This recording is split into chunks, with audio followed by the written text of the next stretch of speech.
അപ്പോൾ ആതിര ഇതുവരെ പറയാത്തൊരു കാര്യമാണ് ഇപ്പോഴും പറഞ്ഞിരിക്കുന്നത്. അതായത് എന്തുകൊണ്ടാണ് സിനിമ വിടാനുള്ള കാരണം. ഈ ഒരു 3 വർഷമാണ് സിനിമയിൽ നിന്നത്. 3 വർഷം എന്ന് പറഞ്ഞു കഴിഞ്ഞാൽ നല്ല അടിപൊളി വേഷങ്ങളാണ് വന്നുകൊണ്ടിരുന്നത്. ഇവരുമായിട്ടുള്ള ബന്ധങ്ങളെല്ലാം വിട്ട് ഇവരൊരു അജ്ഞാത കേന്ദ്രത്തിലേക്ക് പോവുകയാണ്.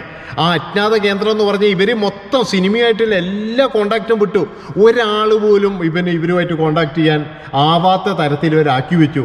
അപ്പോൾ അതിൻ്റെ കാരണം എന്താണ്, ഇവർക്കെന്താണ് സംഭവിച്ചത് എന്നൊന്നും ഇവർ എവിടെയും തുറന്നു പറഞ്ഞിട്ടില്ല. അതാണ് ഇപ്പോഴും തുറന്നു പറയുന്നത്. അതൊരു ഷോക്കായിരുന്നു. കാരണം എന്താണെന്ന് വെച്ചാൽ ഇവർക്ക് അങ്ങനെയുള്ള ഒരു അനുഭവം ഉണ്ടായിട്ടില്ല. അതുമാത്രവുമല്ല, ഇങ്ങനെയുള്ള വ്യക്തികൾ എടുക്കുന്ന ഇത്രയും ക്ലോസ് ആയിട്ട് പെരുമാറുന്ന, സമൂഹത്തിൽ ഭയങ്കര ഡീസൻ്റ് ആണെന്ന് വിചാരിക്കുന്ന, അതുപോലെ തന്നെ മലയാള സിനിമയിലെ എല്ലാവരും ബഹുമാനിക്കുന്ന സുഹൃത്തുക്കളെ നമസ്കാരം. പുതിയൊരു വീഡിയോയിലേക്ക് എല്ലാവർക്കും സ്വാഗതം. ഞാനിന്ന് വന്നിരിക്കുന്നത് ദാദാ സാഹിബ് എന്ന് പറയുന്ന മമ്മൂട്ടി സിനിമയിലെ നായികയായ ആതിരയെ പറ്റി പറയുവാനാണ്. ആതിരയുടെ ശരിക്കുള്ള പേര് എന്ന് പറഞ്ഞാൽ രമ്യ എന്നാണ്. ആ ഒരു കഥാപാത്രത്തിൻ്റെ പേരാണ് ആതിര എന്നുള്ളത്. പിന്നീട് അങ്ങോട്ട് ഒരു ഭാഗ്യം പോലെ ആ ഒരു ആതിര എന്നുള്ള പേരിലാണ് അവർ അറിയപ്പെട്ടത് എന്നുള്ളതാണ്. ഏതായാലും വിനയൻ സംവിധാനം ചെയ്ത, മമ്മൂട്ടി ഡബിൾ റോളിൽ അഭിനയിച്ച, ഒരുപാട് നടീനടന്മാർ അഭിനയിച്ച, രാജം ബി ദേവ്, മുരളി, കലാവമണി, ഇങ്ങനെയുള്ള നമ്മളെ മൺമറിഞ്ഞു പോയ ഒരുപാട് പേര് അഭിനയിച്ച നല്ലൊരു സിനിമയായിരുന്നു ദാദാ സാഹിബ്. ഏതായാലും ആ ഒരൊറ്റ സിനിമയോട് കൂടിയിട്ട് ആതിര എന്ന് പറയുന്ന നടിയുണ്ടല്ലോ, അവരും അങ്ങ് വളർന്നു എന്നുള്ളതാണ്. അവർക്ക് ഒരുപാട് ചാൻസുകൾ വരാൻ തുടങ്ങി. കാരണം യാദൃച്ഛികമായിട്ടാണ് ഇവർ സിനിമയിൽ എത്തിപ്പെടുന്നത്. ഇവരുടെ ചേച്ചിയുടെ ഭർത്താവുണ്ട്. ചേച്ചിയുടെ ഭർത്താവിന് എന്ന് പറഞ്ഞാൽ സിനിമയിൽ അഭിനയിക്കാൻ ഭയങ്കര ആഗ്രഹമായിരുന്നു. അതുപോലെ തന്നെ എന്താണ്, അദ്ദേഹം നല്ലൊരു കൊറിയോഗ്രാഫറാണ്. അങ്ങനെ സിനിമയുമായിട്ട് ബന്ധപ്പെട്ടിട്ട് ഇദ്ദേഹം പല സ്ഥലങ്ങളിലും പോകാറുണ്ടായിരുന്നു. അപ്പോഴാണ് ഇതുപോലെ ദാദാ സാഹിബ് എന്ന് പറയുന്ന സിനിമയിൽ, വിനയൻ്റെ സിനിമയിൽ ആളെ എടുക്കുന്നുണ്ട്, നായികയെ അന്വേഷിക്കുന്നുണ്ട് എന്ന് കേട്ടപ്പോഴേ ഈ ആതിരയുടെ ഫോട്ടോയും അയച്ചു കൊടുത്തത്. അതായത് അന്നത്തെ കാലത്ത് എന്ന് പറഞ്ഞാൽ വിനയൻ ഒരുപാട് പുതുമുഖങ്ങൾക്ക് അവസരം നൽകുന്ന ഒരു വ്യക്തിയാണ്. ആ പുതുമുഖങ്ങളൊക്കെ ജീവിതത്തിൽ രക്ഷപ്പെട്ടിട്ടുണ്ട് എന്നുള്ളതാണ്. അങ്ങനെ ഏതായാലും ആതിരയും അതോടുകൂടി രക്ഷപ്പെട്ടു. ആതിരയ്ക്ക് ഒരുപാട് സിനിമകൾ വന്നു. അതുപോലെ തന്നെ അച്ഛൻ ചെറുപ്പത്തിലെ നഷ്ടപ്പെട്ടു പോയ ആതിരയെ പഠിപ്പിച്ചത് അമ്മയാണ്. പിന്നെ ഇവരൊക്കെ എന്ന് പറഞ്ഞു കഴിഞ്ഞാൽ ഒരു നമ്പൂതിരി കുടുംബമാണ്. അതുകൊണ്ട് തന്നെ ചില ചിട്ടവട്ടങ്ങളൊക്കെ ഉണ്ടായിരുന്നു വീട്ടിൽ. ഏതായാലും വളരെ കഷ്ടപ്പെട്ടുള്ള ഒരു ഫാമിലിയാണ്. അതുപോലെ തന്നെ സാമ്പത്തികപരമായിട്ട് വളരെയധികം പിന്നോട്ടായിരുന്നു. അതുകൊണ്ട് തന്നെ ആതിരയ്ക്ക് ഇങ്ങനെയൊരു ഭാഗ്യം ലഭിച്ചപ്പോഴേ അമ്മയ്ക്കും വളരെ സന്തോഷമായി. അങ്ങനെ അമ്മയും മകളുമാണ് പിന്നീട് ഷൂട്ടിങ്ങിന് പോകാറ്. വല്ലപ്പോഴും ഒക്കെ ചേട്ടനും വരും. അതുപോലെ തന്നെ എന്ന് പറഞ്ഞാൽ ഒരു സഹായിയും വെച്ചു എന്നാണ് ആതിര പറയുന്നത്. അപ്പോൾ ആതിര ഇപ്പോഴും ചെയ്യുന്നത് എന്ന് പറഞ്ഞു കഴിഞ്ഞാൽ ഭർത്താവിനെ സഹായിച്ചുകൊണ്ട് ഭർത്താവിൻ്റെ കൂടെ ഒരു കാറ്ററിംഗ് സർവീസ് നടത്തുകയാണ്. അപ്പോൾ ഈ കാറ്ററിംഗ് സർവീസും അതുപോലെ തന്നെ ഹോട്ടലും ഉണ്ട് എന്നാണ് എനിക്ക് തോന്നുന്നത്. ഞാൻ ഇതിനു മുന്നേ ഒരു വീഡിയോ ചെയ്തിരുന്നു. അപ്പോൾ അതൊക്കെയാണ് ഇപ്പോഴും ആതിര ചെയ്യുന്നത്. 2 മക്കളും ഉണ്ട്. നല്ലൊരു കുടുംബജീവിതം ഇപ്പോൾ അവർക്ക് കിട്ടി എന്നാണ് അവർ പറയുന്നത്. അപ്പോൾ ആതിര ഇതുവരെ പറയാത്തൊരു കാര്യമാണ് ഇപ്പോഴും പറഞ്ഞിരിക്കുന്നത്. അതായത് എന്തുകൊണ്ടാണ് സിനിമ വിടാനുള്ള കാരണം. ഈ ഒരു 3 വർഷമാണ് സിനിമയിൽ നിന്നത്. 3 വർഷം എന്ന് പറഞ്ഞു കഴിഞ്ഞാൽ നല്ല അടിപൊളി വേഷങ്ങളാണ് വന്നുകൊണ്ടിരുന്നത്. തമിഴിൽ വരുന്നുണ്ടായിരുന്നു, അതുപോലെ മലയാളത്തിൽ വരുന്നുണ്ടായിരുന്നു. പിന്നീടും നിരവധി വേഷങ്ങൾ ആതിരയെ തേടി വരുന്നുണ്ടായിരുന്നു. അപ്പോൾ അങ്ങനെയൊക്കെ വരുമ്പോൾ പെട്ടെന്ന് ഒരു സുപ്രഭാതത്തിലാണ് ഇവർ മൊബൈൽ നമ്പറൊക്കെ ചേഞ്ച് ചെയ്യുന്നത്. അതുപോലെ തന്നെ സിനിമയുമായിട്ടുള്ള ബന്ധങ്ങളെല്ലാം വിട്ട് ഇവരൊരു അജ്ഞാത കേന്ദ്രത്തിലേക്ക് പോവുകയാണ്. ആ അജ്ഞാത കേന്ദ്രം എന്ന് പറഞ്ഞാൽ ഇവർ മൊത്തം സിനിമയായിട്ടുള്ള എല്ലാ കോണ്ടാക്റ്റും വിട്ടു. ഒരാൾ പോലും ഇവരുമായിട്ട് കോണ്ടാക്ട് ചെയ്യാൻ ആവാത്ത തരത്തിൽ ഇവരാക്കി വെച്ചു. അപ്പോൾ അതിൻ്റെ കാരണം എന്താണ്, ഇവർക്കെന്താണ് സംഭവിച്ചത് എന്നൊന്നും ഇവർ എവിടെയും തുറന്നു പറഞ്ഞിട്ടില്ല. അതാണ് ഇപ്പോഴും തുറന്നു പറയുന്നത്. അതായത് സിനിമയിൽ നമ്മൾ ഒരുപാട് ബഹുമാനത്തോടു കൂടി കണ്ട ചില ആൾക്കാർ പോലും അവരുടെ മനസ്സിലിരിപ്പ് എന്ന് പറഞ്ഞു കഴിഞ്ഞാൽ മറ്റു പലതുമാണ്.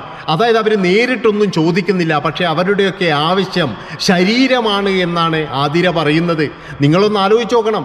അതായത് ശരീരം കൊടുത്തു കഴിഞ്ഞാൽ നമ്മൾക്ക് എവിടെ വേണമെങ്കിലും എത്താം എന്നാണ് ആതിര പറയുന്നത്.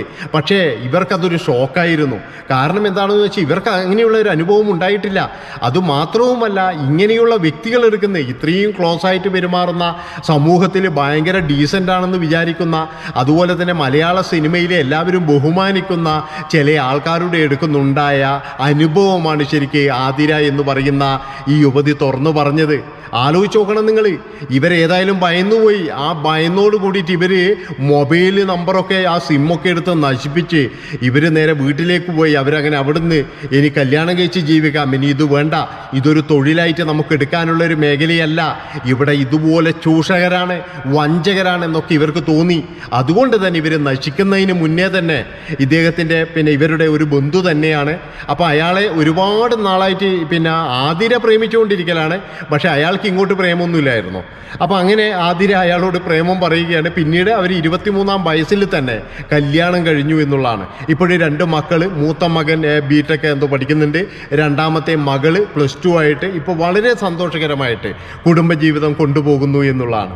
അപ്പോൾ നിങ്ങളൊന്ന് ആലോചിച്ച് നോക്കണം, ഇത്രയും നല്ലൊരു നടിയെ നമുക്ക് നഷ്ടപ്പെടുത്തിയത് ഈ കാമഭ്രാന്തന്മാരാണ്.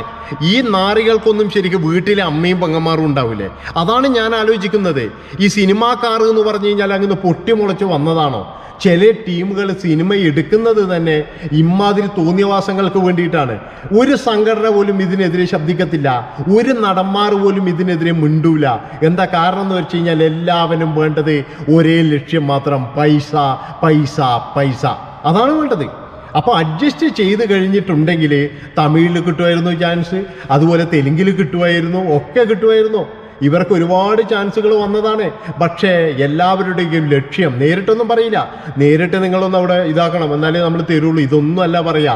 പക്ഷെ അവരുടെ സംസാരം കേട്ട് കഴിഞ്ഞാൽ, അതാണ് ആതിര പറയുന്നത്, അവരുടെ സംസാരം കേട്ട് കഴിഞ്ഞാൽ അവരേത് റൂട്ടിലാണ് പോകുന്നത്, എന്താണ് അവരുടെ ആവശ്യം എന്ന് കൃത്യമായിട്ടറിയാം. അതും ഭയങ്കര ക്ലോസ് ആയിട്ട് ഇടപെടുന്ന ആൾക്കാർ, ഒരിക്കലും നമ്മളങ്ങനെ തെറ്റിദ്ധാരണയോടുകൂടി നോക്കാത്ത ഒരാൾ. നിങ്ങൾ ആലോചിച്ച് നോക്കണമായിരുന്നു ആ ഒരു വിഷമം. അങ്ങനെ ഏതായാലും പിന്നീട് ആ ഒരു ട്രാപ്പിൽ പെടാതെ, അവർ പറയുന്നത് എന്താ പറയുക, സിനിമ എന്ന് പറഞ്ഞൊരു ട്രാപ്പാണ്. ആ ട്രാപ്പിൽ കുടുങ്ങിയാൽ പിന്നെ നമുക്ക് ജീവിതമില്ല, ജീവിതം അവിടെ തീർന്നു. അതുകൊണ്ടല്ലേ പല നടിമാർന്നും എന്ന് പറഞ്ഞു കഴിഞ്ഞാൽ ഡിവോഴ്സിൽ അവസാനിക്കുന്നത്. പല നടിമാരും ഇവിടെ 2ഉം 3ഉം കിട്ടുന്നത് എന്തുകൊണ്ടാണ്? ഈ ആതിര പറയുന്നത് പോലെ ആയിരിക്കുമല്ലോ ഇവരൊക്കെ പോകുന്നത്. ആതിര പറയുന്നത് ആതിരയുടെ ഒരു അനുഭവമാണ്. ആതിരയെ പോലെ ഒരു പെൺകുട്ടിക്ക് ഇങ്ങനെ ഒരു അനുഭവം ഉണ്ടെങ്കിൽ അവിടെ എന്ന് പറഞ്ഞു കഴിഞ്ഞാൽ അനുഭവം വേണ്ട, അങ്ങോട്ട് തയ്യാറായിട്ട് പോകുന്ന ഒരുപാട് ടീമുണ്ട്. ആലോചിച്ച് നോക്കണം നിങ്ങൾ. അപ്പം ഇതാണ് മലയാള സിനിമയിൽ അന്ന് നടന്നത്. ഈ ഒരൊറ്റ കാരണം കൊണ്ടാണ് നമുക്ക് നല്ലൊരു നടിയാണ് നഷ്ടപ്പെട്ടത്. അതിൽ കൂടുതൽ നഷ്ടം ആതിരക്കുണ്ടായി എന്നുള്ളതാണ്. കാരണം സാമ്പത്തികപരമായിട്ട് അവർക്കൊന്നുമില്ലായിരുന്നു. ഇങ്ങനെ സിനിമയിൽ ചാൻസൊക്കെ വന്നപ്പോഴേ അവരൊരുപാട് ആഗ്രഹിച്ചു എന്നുള്ളതാണ്. അങ്ങനെ ആഗ്രഹങ്ങളൊക്കെ ഓരോന്നോരോന്ന് നിറവേറ്റി വരികയായിരുന്നു. കുറച്ച് പൈസയൊക്കെ കിട്ടാൻ തുടങ്ങിയിരുന്നു. പിന്നെ ഒരുപാട് പേര് ഇവരെ ചതിച്ചു, പറ്റിച്ചു, പൈസ ഒന്നും കൊടുക്കാതെ പറ്റിച്ചിട്ടുണ്ട് എന്നാണ് പറയുന്നത്. അങ്ങനെ നെറികെട്ട സിനിമാ ഫീൽഡ്, സിനിമയിൽ നിന്ന് ഇവർ പോകുകയായിരുന്നു. അതാണ് പറയുന്നത്. ആലോചിച്ച് നോക്കണം, ഇങ്ങനെയുള്ള കുറേ ടീമുകളുടെ നമ്മളെ മലയാളത്തിൽ ഒരാൾ പോലും ഇവരൊക്കെ എന്ന് പറഞ്ഞാൽ ഇപ്പോഴും സമൂഹത്തിൽ ഭയങ്കര ആളാന്നാണ് പറയുന്നത്. ഇപ്പോഴും മലയാള സിനിമയിൽ എല്ലാവർക്കും വേണ്ടപ്പെട്ട മാന്യന്മാരായിട്ട് നടക്കുന്ന പകൽ മാന്യന്മാരാണ് ഈ വ്യക്തികളെല്ലാം എന്നാണ് പറയുന്നത്. മനസ്സിലാക്കണം. അപ്പോൾ പ്രധാനപ്പെട്ട ഏതോ ടീം തന്നെയാണ്. അപ്പോൾ അതാണ് ഞാൻ പറഞ്ഞത്, മമ്മൂക്കയെ പോലെയുള്ള ഒരു ആളുടെ സിനിമയിൽ വന്നിട്ടും ഇവർക്കൊന്നും ഈ ഇങ്ങനെയൊരു സംഭവം നടക്കണമെങ്കിൽ എത്ര പ്രഗത്ഭന്മാരായിരിക്കും ഇവന്മാർ. അപ്പോൾ അവിടെ അമ്മ, ഫെഫ്ക, മാക്ട എന്ന് പറയുന്ന സംഘടനയും മറ്റേ കൊടച്ചക്രവും കുന്ത്രാണ്ടവും കൊണ്ടിരിക്കുന്ന കുറേ ടീമുകളുണ്ട്. എന്തിന് കൊള്ളാം ഇവരെ? അതാണ് ഞാൻ ആലോചിക്കുന്നത്. എന്തിന് കൊള്ളാം? അതായത് ഇമാതിരി തോന്നിയവാസം നിർത്തിക്കൂടെ? ഈ സിനിമാ താരങ്ങൾക്ക് എന്തോ ഈ വേറെ പ്രത്യേകത എന്നുകൊണ്ടാണ്. ഈ സിനിമാ താരങ്ങൾക്ക് പണ്ട് നമ്മുടെ ശാന്തിവിള പറഞ്ഞ പോലെ മണ്ടന്മാരല്ലേ ഇവന്മാർ, കോടികൾ കൊണ്ടുവന്ന് ചിലവാക്കിയിട്ട് ഇമാതിരി ഒരു പരിപാടിക്ക് വേണ്ടിയിട്ട്. അതിലും നല്ലത് വല്ല ലക്ഷങ്ങൾ മുടക്കി കഴിഞ്ഞാൽ വേറെ എവിടെയെങ്കിലും ഒന്ന് വിളിച്ചുകൊണ്ട് പോയിക്കൂടെ?